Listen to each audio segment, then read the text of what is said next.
But to get this started, we have 1 hour with these esteemed panel members, and they're going to talk about customization or privatization, no, customization or off-the-shelf, how to grow your business. Is this correct, Adil? Yes? And Adil will be moderating on my behalf, my good friend Adil, and he'll be taking it from here, sir. Thank you.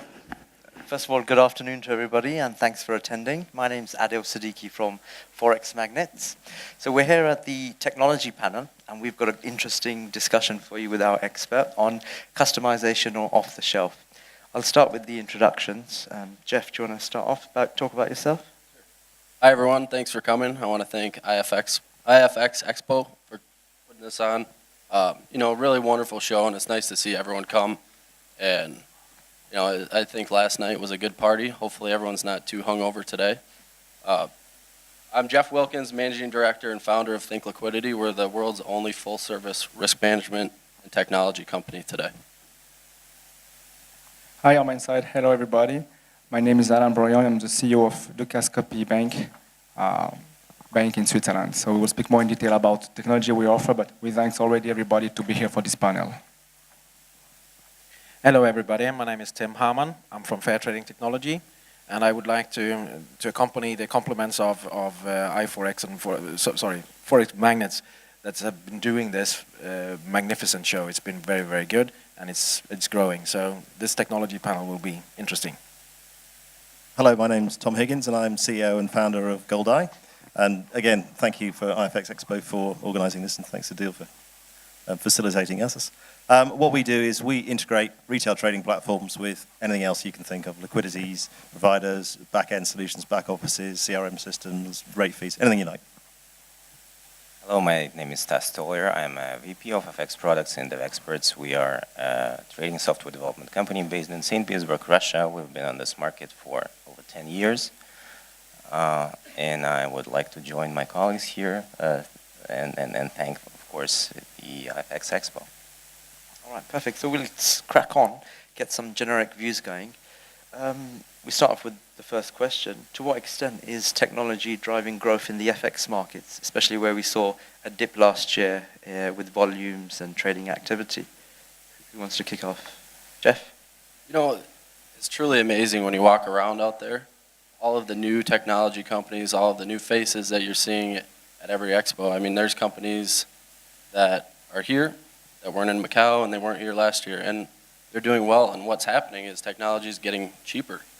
It's getting cheaper, more competitive, and it allows brokers to focus on their core competency, which is selling, managing risk, and focusing on driving IB volume and retail volume. So it's been very good for growth of the industry as a whole. I will say that before speaking technology, the crisis during the last 3 years was really, really pushing the FX market. The more the crisis is here, the more the Forex is growing. But in parallel, technology has really been developing the last years with the social trading, with the open platform we will discuss later. There was a lot of new evolution or revolution in the platform, like also the visualization of programming tool. So for me, really, the technology now is pushing the Forex to supply and to be close to the client with the demands they have and the needs. Absolutely, I can just add to that the traders got smarter. So the traders demand things out of the broker today that they didn't have. So the basic technology that we are coming from in about a decade ago is now pushing so that we're using enterprise technology. So we're going upwards, and there is recent articles that the data center and whatever you do there, and you need to have your backups in order, you have to have disaster recovery plans in order. That is very important, because if an outage happens, the end user, the trader, should never notice that. And in order to build the trust in the client base, because there are very many who's trading, they need to rely on the broker technology. It's very, very, very important for them. So maybe 5, 10 years ago, they didn't know which questions to ask the broker. Now they have a greater understanding that technology is very, very important. On top of this, the development for social trading that is now going into what we refer to as a generation 2 status in that case. Then on top of that, the mobile is exploding. maybe some of you were listening into the Google presentation yesterday. It's awesome numbers. I mean, who doesn't have a smartphone in this room? Well, it's very, very few. So adding intelligent softwares and control and manageable things on the mobile phone is really part of the future. And in the growing markets, it's going to be expanding even faster because they have skipped a number of technology steps. All right, thank you. Tom? Slightly differently on this, actually. This technology stuff we do is really difficult, actually. It may look really easy from your side, but it's actually quite hard. And what we're seeing is a real push from banks and brokers to outsource to external companies, vendors, such as some of us, because it's just too difficult to do themselves. And it's very hard to find people to do it for them. So that's why we see such an enormous growth on the integration side of what we do. Volumes decreasing and the brokers and many brokers suffering and feeling that. So the brokers had to make some decisions, some of them had to cut costs and so on and so forth. But when you cut costs, you have to replace those manual operations by technology, and that's where the vendors stand up and say that, okay, we have certain solutions for that. It's going to help you reduce the cost and keep growing the business. Another natural growth for the broker, for a standard FX broker is, for example, add additional asset classes into the variety of trading instruments that they offer. Well, again, what they do, they get back to vendors and ask, what will your platform support this and that? Will that support CFDs, spread bets, futures, FX options, and so on and so forth? And again, it's an opportunity for vendors to help in the automation of various activities that help reduce the costs in the operations, and another way is to add new platforms that provide multi-asset capabilities, and the third way is, of course, optimize the cost. So are you seeing that you can collaborate different asset classes under the same technology that's used in FX now to try and attract new participants, maybe from equities and futures and different asset classes? Can I answer that one? Yeah, sure. Yes, very much so. I've been in the trading world ever since I graduated from university. And I've always seen and thought that the nirvana is, for a retail trader, is a single platform that they can log on to and they can see all their asset classes, trade them all in roughly the same sort of way, and a single pool of money. And that's become popular and become possible now using the sort of technologies that we've all developed. And we do see a push from just offering FX, where everybody offers FX, to adding CFDs, indices, and other products is of definite interest. It does tail off when you start getting down into individual equities and things like that, just because the liquidity is so much thinner. But very much so, yes.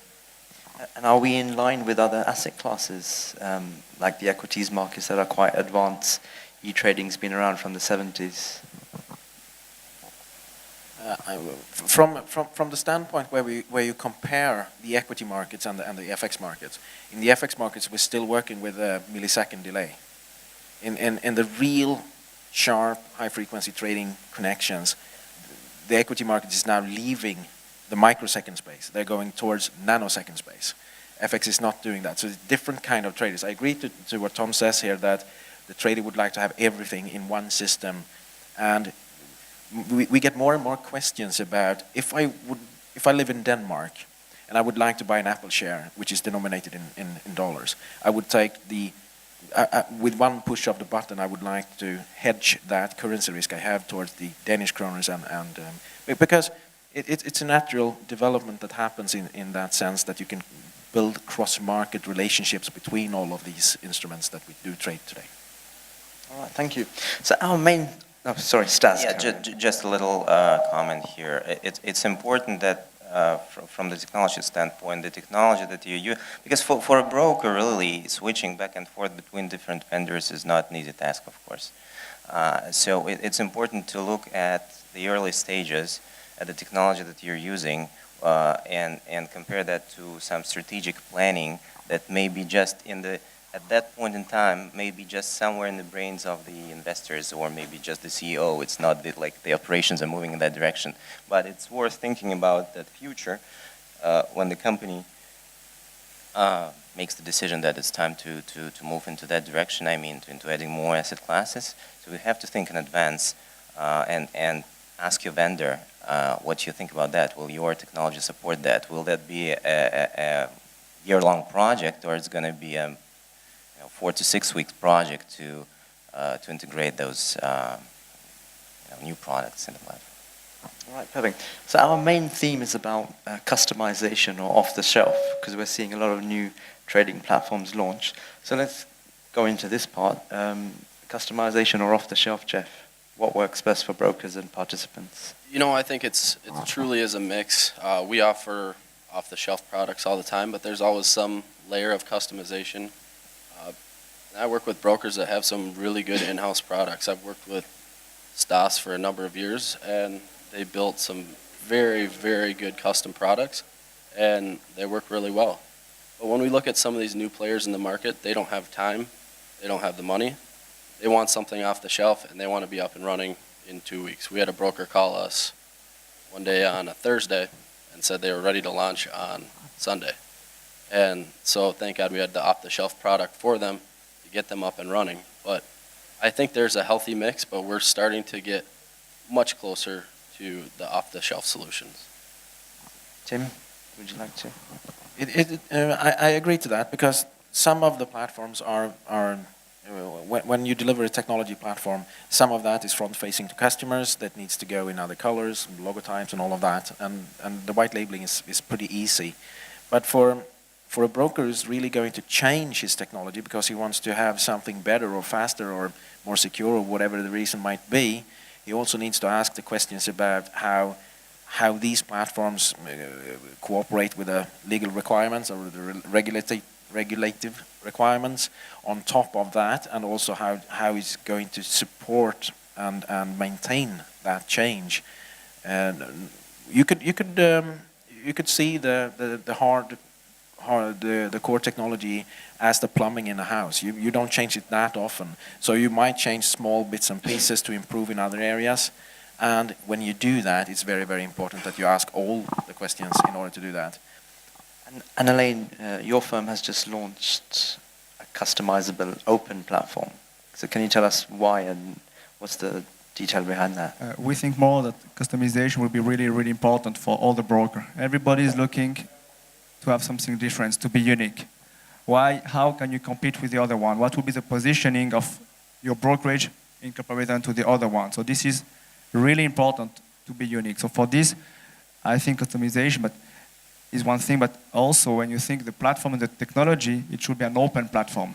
It's really important to have different hundreds of thousands of IT who can link to this platform, to this core technology, and develop different interfaces or different strategy or algo or whatever around it. So just you to have the flexibility to grow your business in any direction, because you don't know in 2 years what will be the new technology in 2 years or 3 years, but the platform, the core of the model should be strong and solid to allow different customization. Stas, can you talk about your open customizable platform? Well, in our business is all about customization. So we do provide a suite of technologies that can automate the brokerage business. But what we are looking for is a long-term relationship with the client that will result in some customization for when the business grows. We are ready to, like I said, add more asset classes and gradually increase performance when demand is there and so on and so forth. So it's difficult for me to imagine a broker that can start in 2 days, like Jeff said, using the off-the-shelf. It's just maybe it's don't really understand the market yet. They have to start and they will start learning. Or it's like a startup mood where okay, let's do that by Sunday, right? But it's without being able to customize, it's difficult to be different from others. So what's gonna be your differentiator? Why would a client, a trader, will pick your platform, your broker, rather than? But how much has trading changed since it's point and click, buy and sell? Is there really a need for all this customization, for all these overheads, these resources in changing this and that and offering this and that? Tom? Yeah, I was just going to say, Well, the approach we take to that, and also answering the previous question, was we have a big shopping list of things that people want to have in their trading platform. We're different dev experts because we don't have a front-end trading system. It's all server-side integration. And so we have a big list of things that people would add on, and generally, most people want the same sort of thing. So we have maybe 50 different add-ons that you can put in there. And so a lot of the time, people will take the standard platform, and they will add 4 or 5, maybe 10 of our extras that then makes that a custom product in its own right. Sometimes they will want something really specific to them, really bespoke. That is slightly more unusual because most people in FX are doing the same sort of thing. And are you guys able to monetize? Elaine, you've got this huge resources on your open platform. Are you able to monetize from it? I will say yes, because now more and more network on ITs are running on this JSTOR. It's a new technology we launched right now. But already on the JForex platform, people can create different interfaces on the right, on the left. Different brokers also use their own ITs to develop itself and to be unique in Japan or in the US. So it's very important. And it's also, to come back to the regulation point, every platform should be as a small, maybe detail to be different. When you want a technology, it has to be in line with your regulation. Tim, do you want to add something? When it comes to delivering platforms, no matter what platform it really is, in that sense, we have to come back to the questions, because the question is, what are you going to use it for? So when brokers are offering trading platforms, they have their standard platform, they add a mobile platform, and we see that binary options is on the rise. And we see that there is other things you can cooperate with into that offering, because it's about retaining customers, getting customers attracted to the broker, have the customers staying with the broker, being loyal.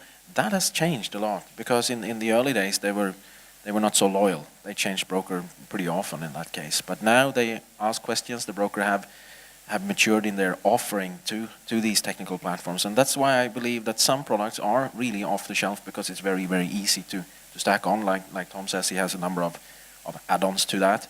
I mean, most of the technology companies works in that way. If we touch in base with where the users or the traders are more educated, they want to trade automatically, they want to use indicators, and they are necessarily not programmers, so they need to do something in the trading platform in order to simplify them for themselves, and that development is really, really increasing.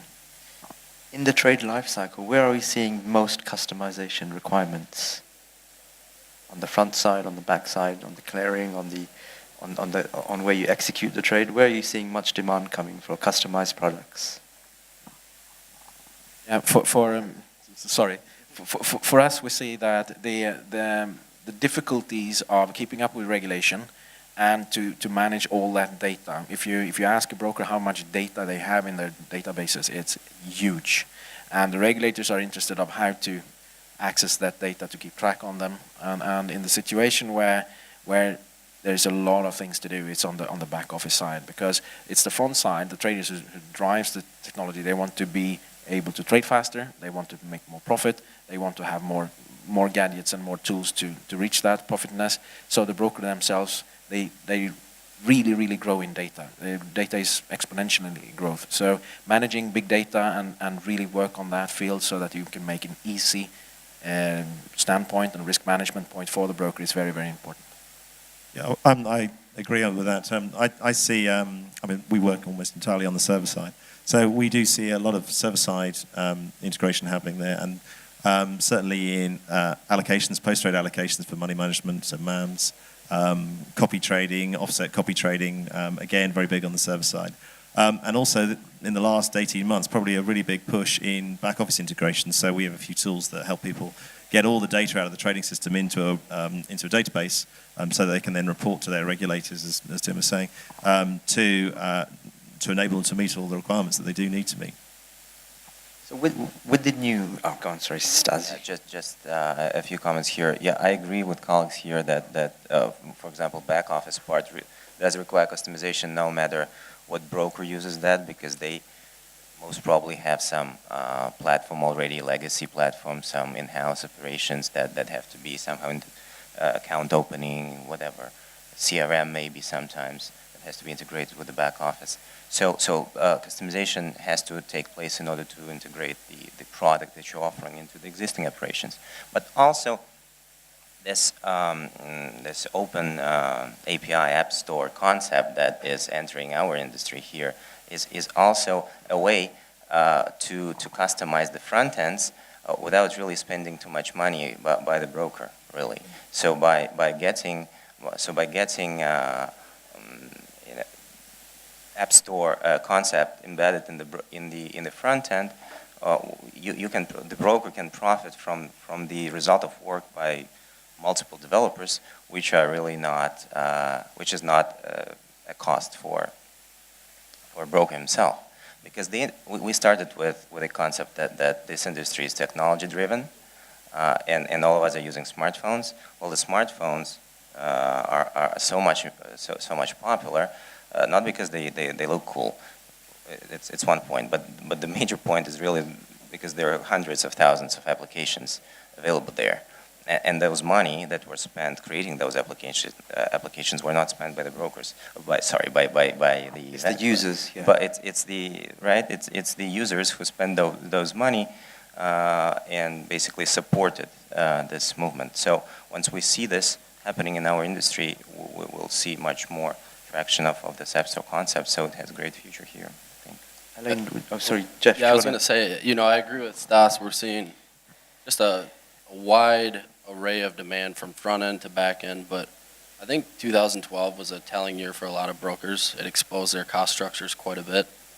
And what we're seeing the most specific demand for right now is optimized risk management engines. And brokers now are looking at their P&L per million on a daily basis, hourly basis, real-time basis. They're looking at their IB payouts. They're looking at every penny of their cost structure, because prior to 2012, things were pretty good for a lot of brokers. And once 2012 hit, range-bound markets, volatility was very low. It really exposed a flaw in a lot of brokers' cost structures. And that's where we're seeing it's a bit niche, but we're seeing a very specific demand for brokers needing to optimize their risk engine. They only have so much volume, and they want to squeeze as much out of that volume as they can. Elaine. Just to come back to Stas' discussion about the open platform on the JSTOR and so on, the broker have to look again on their clients' needs. Who are their clients? What do they want? And there are always different category of clients. The self-trader who trade by themselves, click buy sell, or by chart tradings. There will be always the money managers and managed clients who have also some interest. But here, regulations start to be more and more tough for the asset manager or the money manager. And this is why also all these third-party provider who can link themselves to a JSTOR place or App Store, it's really, really growing because there is a demand. People want to manage more and more their own wealth. In the world in general, they don't want to put their money in a bank and to wait. So they really want to manage their own fortune. So this is why the social trading was really booming as well. But on this App Store, I'm 100% convinced all this store, this open application where hundreds, thousands of programmers can program on it will just explode. So is the future open trading and open trading platforms? I really believe in it, yeah. To have a closed platform, you cannot develop, and you need to have a lot of developers because every region in the world have different needs, different ideas, and the generation of ideas. On the GUI side, or on the strategy code, or on the new trading pattern or recognition. Algo trading behind all this can be done only by the IT. But maybe the generation of the ideas will come from the traders and from your clients. Yeah, absolutely so, because we do agree a lot here, don't we? Yeah. You can disagree now. Yeah, I can disagree now. So I can say that the shift in the markets, a couple of years ago, the US market was like that. It was the major market. Now that's changed. The main drive force comes out of Asia today. And the Asian people, the Asian traders, are very different in their mindset, exactly as Alan describes it. One very, very interesting thing that Steve Jobs created, I don't know if he already knew how good that was, but we're talking about app stores here. We're talking about working on a model where you can have everybody develop something to add to that value, no matter what it is. As an example to that, if the guy who's creating an indicator for some reason, if he can focus on that instead of market on his own website and all of that, that's a beautiful model, because that will help drive the development forward, and that will also push the trading platforms to the next level. It seems like we're all pro open trading customization. Is there anyone in the audience who's anti? Anyone? Any raise of hands? Okay, so we're all pro open trading. What about for the developers for the open trading platforms? What kind of challenges are they going to be facing? Tom, how is it for you to integrate into any of these platforms mentioned? Well, we see a whole, as an integration company, we see a whole array of APIs, which is what we use to do the development with. And some of them are really well documented and very easy to use, which makes the whole process much easier. Some are really badly documented, and they don't put the effort in up front to make it easy to understand. And I think with the open platforms coming in, you're going to be having so many developers coming in who don't have an awful lot of expertise. You need to make the whole process really, really simple and really, really clear to do. So that's something that has to happen in the open platform offerings, is the documentation has to come up front rather than sometime later.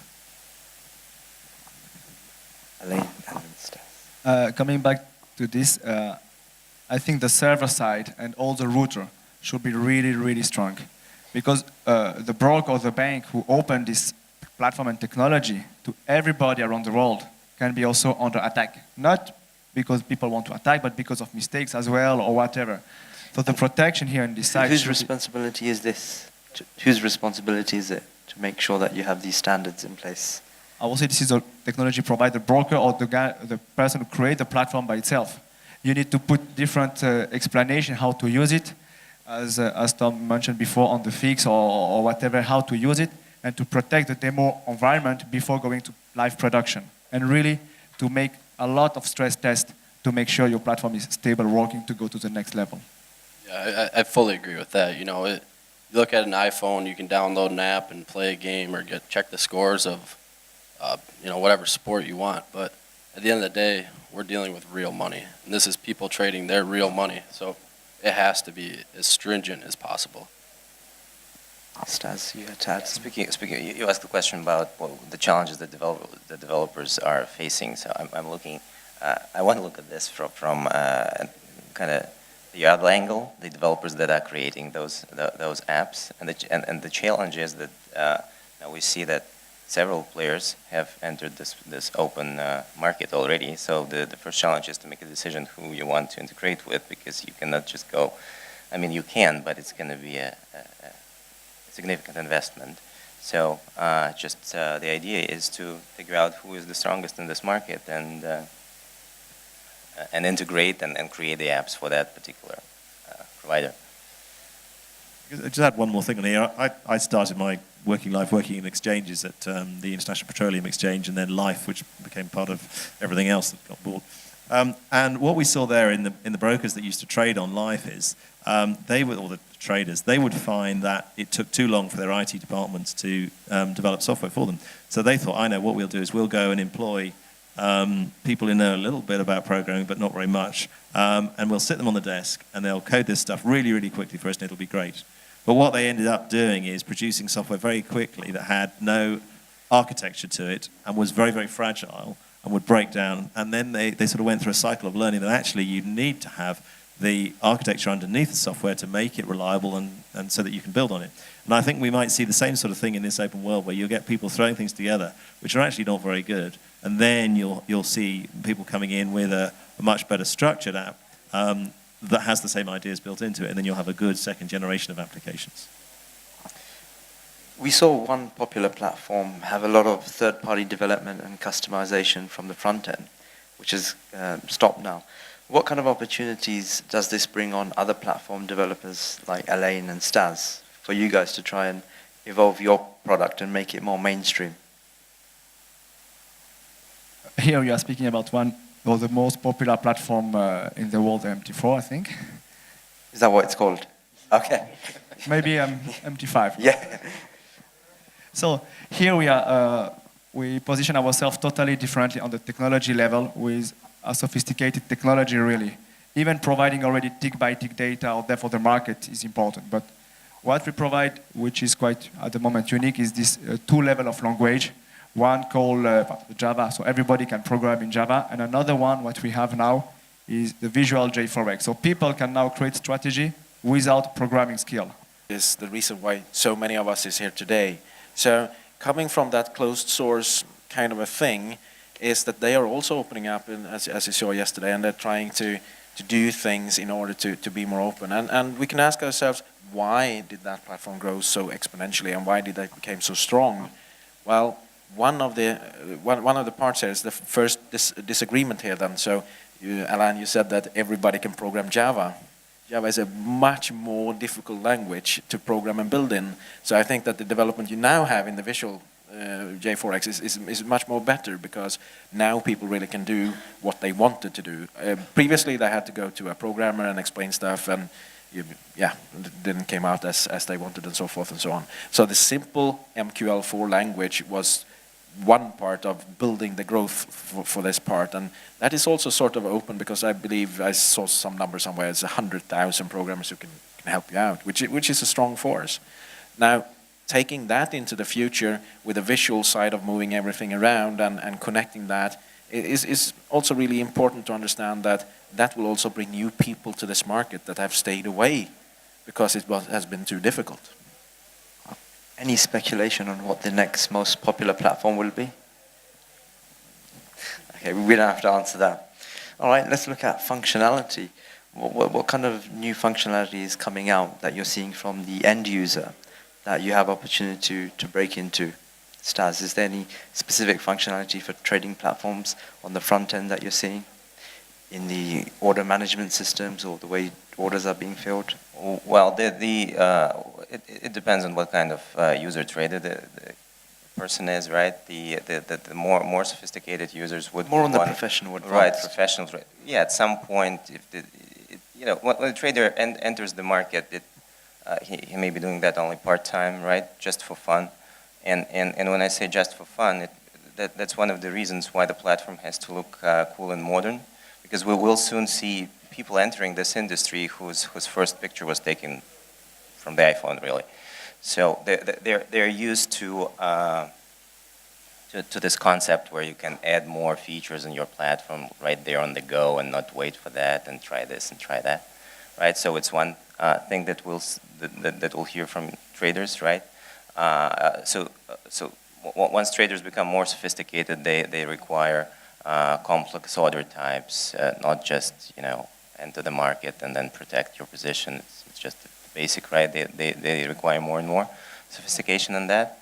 Now, moving in the other direction, well, again, it depends on the broker, what kind of services he thinks will bring more business to him, and if it's more retail-oriented, more smaller traders oriented, then it's the follow trades modules, the social trading concept. We hear that pretty often. Another area, we talked about that in Macau, right, about mobile. So I still think that the industry at some point, well, the mobile numbers are growing. I think it's about 10% now, volume of volume is going through mobile. So we'll see more of that, I think, right? It's going to follow the overall internet trends, where the mobile traffic compared to the standard desktop traffic is growing. So, and I guess the trading volumes will follow that. That's my speculation. And then, so we'll see with the new devices coming on the mobile market, we'll see requests for the mobile platforms to become more sophisticated and more complex than they are. Because first mobiles were very basic. Now on the tablet devices, more interesting functionality is added. But once the trends will follow and the mobile will continue its growth, we'll get those requests for sure. Can I just ask, for the developers, are your mobile platforms in line with the desktop versions? And do you have the advanced functionality, like the contingent orders, the F-down orders, for the professional algo traders? It's just like Stas says. The first generation of mobile trading is more, yeah, I can open the trade, I can close the trade. Next generation is bringing more things into it. To have a mobile trading platform really replace the desktop version it's going to be different. We're talking about a 9-10-inch screen here, so you can't have all the information available. And professional traders use large or multiple screens, so they need a lot of information. So the mobile is coming from an area where you use it as a supporting tool. You can take the trading on the street or whatever happens. Next generation will, of course, have a lot more features, a lot more functionalities. You can run strategies. You can do simple backtesting. You can do a lot of things. But on the other hand, the computing power is limited, and you're relying on the network, the 3G network. As when we go here to Cyprus, I mean, it's horrible. We can't even speak in the phone. So I mean, we need to have the networks catching up, and especially in the emerging markets where they light up a lot of fiber optic networks now, so that they get access to real bandwidth, so you can load more on the client side. All right, perfect.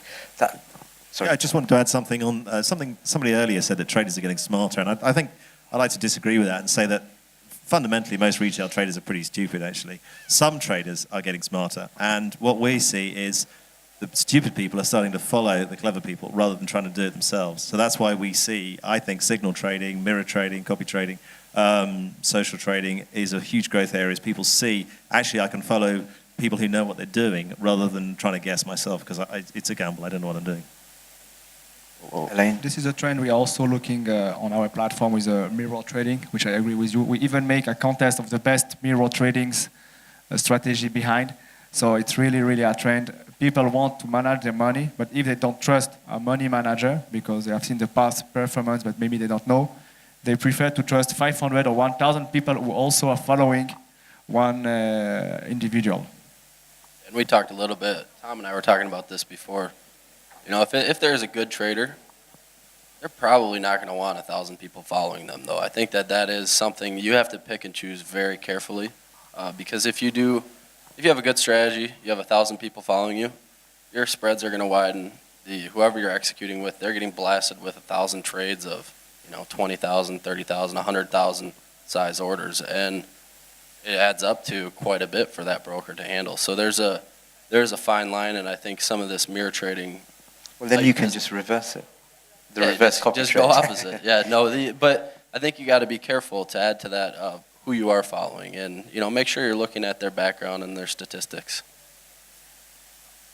It's always like that, because when the social trading emerged in the first versions, you couldn't really tell if the guy had a demo account or whatever he was doing.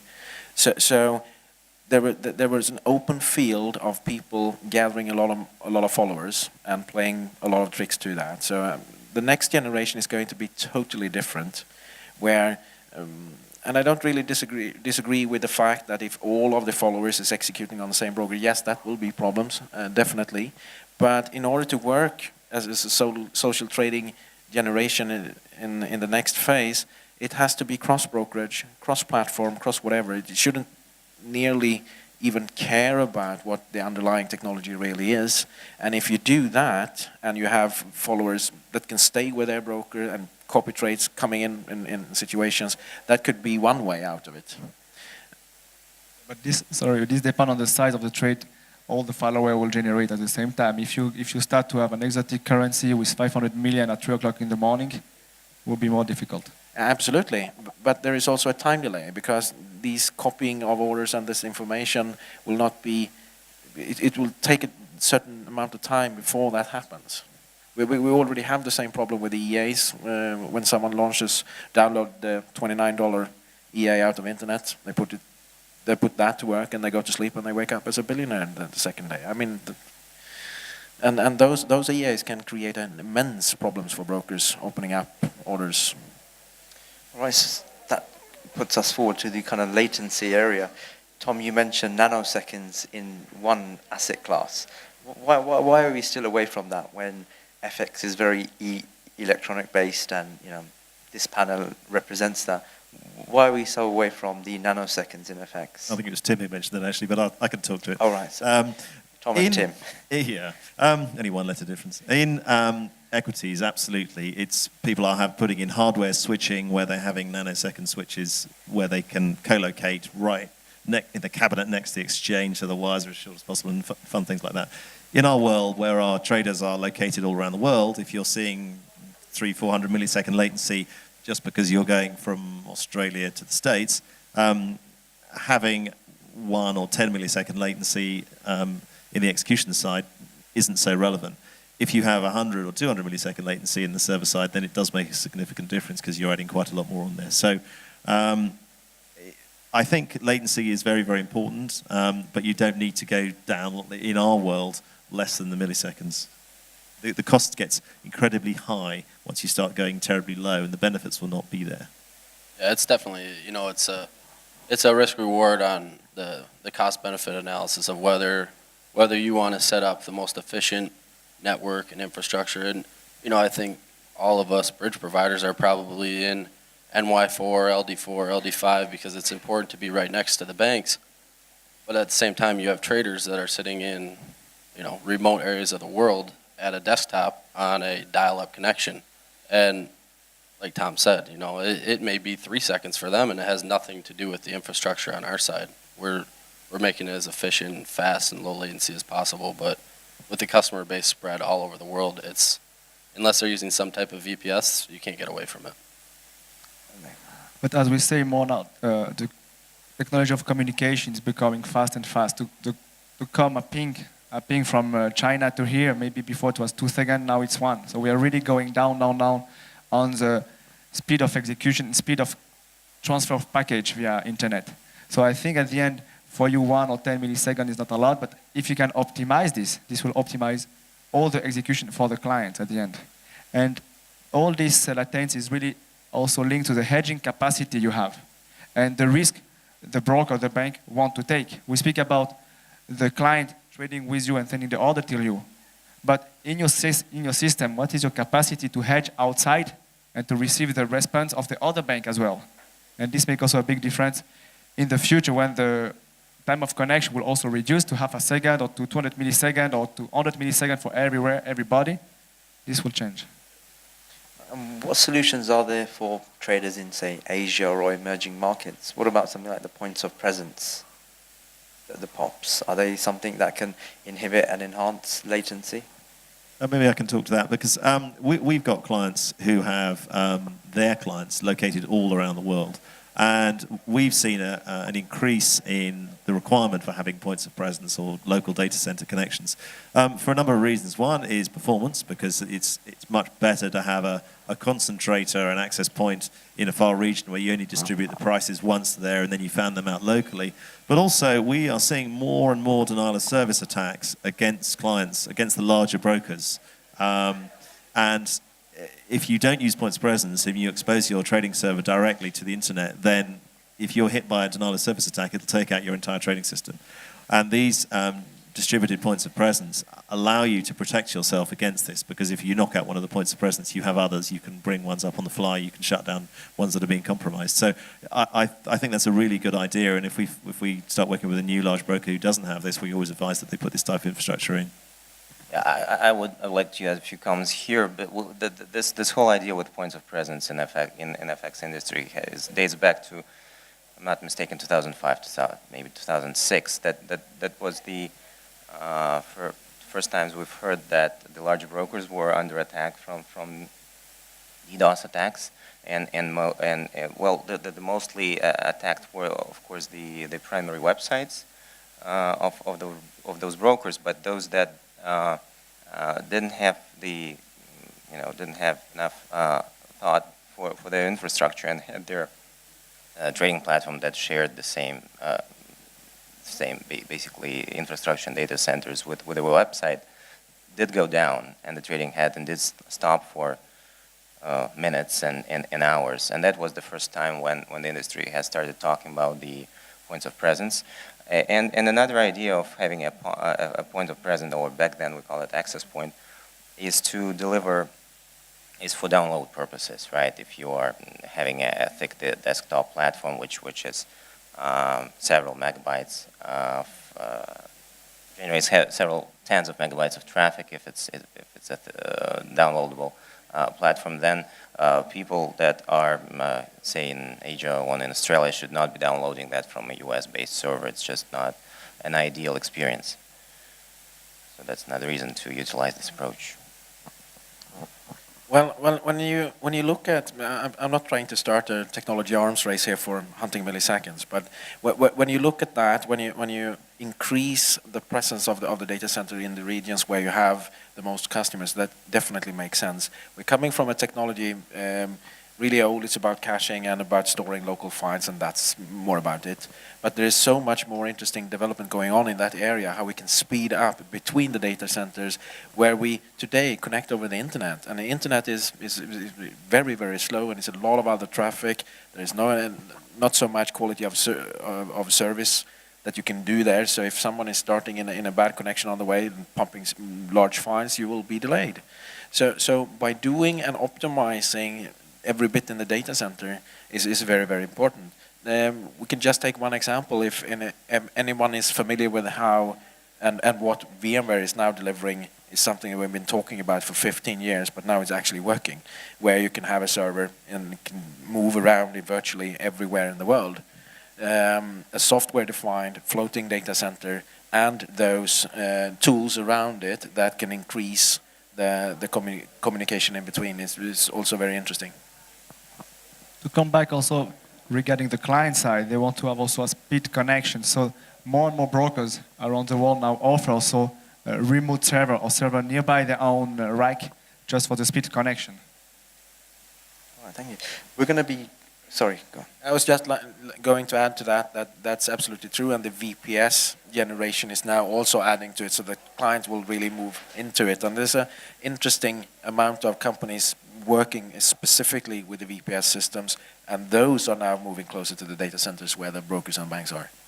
Well, we are gradually coming to a close. I'd like to open up the floor to the audience here.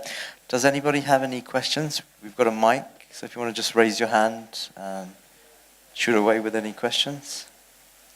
Anything at all about the panel, what we've discussed, or any other points of interest that you have? All right, no problem. So we'll try and come to a close with some forward-thinking statements.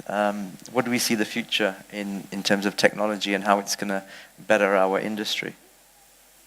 You know, I think that we talked about it a little bit earlier. We're seeing second generations of things like mobile. We're seeing some really good risk management engines coming out. I really think, though, the true future is in mobile and open platforms. And, you know, customers are demanding it. I get phone calls every day when the company that we were talking about released one of their latest releases. I got phone calls saying, Jeff, tell me about C-Trader, tell me about Tradable. And, you know, it is really an important thing to have an open platform. You look at the successful models outside of this industry, and it's all open concepts. And so I think mobile and open platforms, and then again, brokers being able to manage flow that's getting tougher and tougher. For me, I agree with you. The most important point for the platform is to be really open, but also to provide a different alternative for the clients, like a visual trading or visual programming. It's also important, so they can have, you have to think about different kind of clients behind. The programmer who just want to buy, to sell, the clients who just want to buy and play the strategy, but also on the mirror trading side. But all this is linked to the open architecture as well. But at the backbone of this, execution should be the key point, because at the end, this will be the reputation of your brokerage house in front of your client. Absolutely, and coming back to what really drives everything, I think that it will move even faster. The technology development, when these open platforms release to the market, and new people are coming in, starting to develop, and some of them get hooks into what they do. Some of them will be very successful. That will create waves along the market, so more demands will be. And in order to synchronize from the trader end into the broker, out to the risk management side, and out to the other banks and liquidity providers, everybody here should rethink that, okay, we normally have a such and such budget for such and such a long time or period. We should look into how that can affect us in the future if we are adding more components faster, and how we can develop that so that we can be adding more value, because that's what it's all about. Every broker, every technology company, every liquidity provider needs to add more value to their customers. Well, I don't agree with any of that, actually. I think in the future, there will be 3 brokers only. There will be Google, there will be Yahoo, and there will be Microsoft, and they'll do everything. Perfect. Stas? I'm neither of 3. I don't represent neither of those 3 companies. Therefore, I would like to disagree with you, right? So I hope that the future is open and mobile, really. and I think it's gonna, basically the trading industry is gonna follow the other industries, and we all are getting more used to being mobile, trading or doing whatever we want on the go, and being open, being able to consume the information from different sources, being able to try and buy products that we like, being able to take a look, try, and then just get rid of something that we don't like. So I think that's the future. One-word answers for the last question. Is Open Trading Platforms going to be here in 5 years, Stas? Is Open Trading Platforms going to be here in 5 years' time? I hope so. Yes. Absolutely. 100% sure. And no from me. All right, thank you very much, everybody. It's been a great panel. Round of applause for the panelists.